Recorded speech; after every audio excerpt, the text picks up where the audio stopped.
Alors sur un plan plus général, je suis heureux de voir que vous êtes attentifs à l'accueil des élèves. Je pense que le reste des élèves de Grenoble aurait aimé que vous les traitiez avec autant de considération. Et je voudrais parler juste ici des élèves de certaines écoles, de certaines classes de l'école Élysée-Châtain qui l'hiver ont des températures qui plafonnent à 15 degrés alors que le chauffage est à fond. Des élèves de l'école maternelle Marie-Renoir qui sont obligés de positionner des seaux dans leur classe à cause des fuites de la toiture, et des enfants de l'école maternelle Jules Verne qui voient leurs murs ruisseler. Je voudrais parler aussi des élèves de l'école Ferdinand Buisson, dont l'école est en avis défavorable pour la sécurité incendie parce que les encloisonnements des escaliers ont été différés. Les élèves des écoles Houille Blanche, Sidi Ibrahim, Joseph Vallier, qui n'ont pour seul WC que des WC à la turque, un peu, disons, rustiques pour l'époque. Les élèves de l'école du Lac ont l'impression que leur école n'a jamais été une priorité et pour qui la seule couleur semble être la couleur grise. Je voudrais parler aussi des élèves des 3 classes de l'école Marceau et de ceux d'une classe de la maternelle Jardin de Ville pour lesquels le niveau de bruit est devenu insupportable.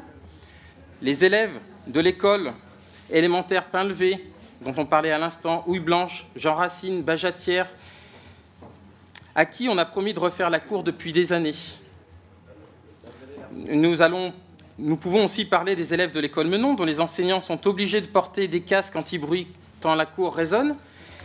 Les élèves de l'école Beauvert, qui vient juste d'être inaugurée en septembre 2013, dont on est obligé aujourd'hui d'occuper les salles d'activité, car 1 an après l'ouverture des classes, toutes les classes étaient déjà occupées. Nous pouvons aussi parler des élèves des écoles maternelles Le Lac et Buffon, qui doivent manger dans leur salle de motricité, sans parler non plus des élèves de l'école de la Rampe qui se plaignent du manque d'isolation, ou celle de l'école Bizanet, qui manque de store.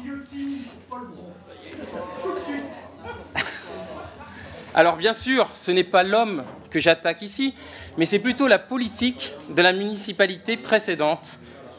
J'arrête là la litanie des attentes de toutes les écoles de Grenoble que nous recevons en tant qu'élus au conseil d'école, et toutes ces écoles estiment que la dotation budgétaire était vraiment insuffisante jusqu'à maintenant.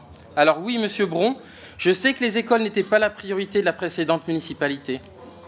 Je sais aussi que les crédits affectés à l'entretien et la rénovation étaient utilisés aux 2/3 pour des aménagements de classe pour accueillir de nouveaux enfants qui s'entassent dans les écoles. Je sais aussi que le temps des travaux n'est pas toujours celui des besoins des enfants. Il faudra du temps pour rénover correctement toutes ces écoles. Et nous prendrons ce temps pour pouvoir le faire et arriver à la fin du mandat avec des écoles qui nous honorent.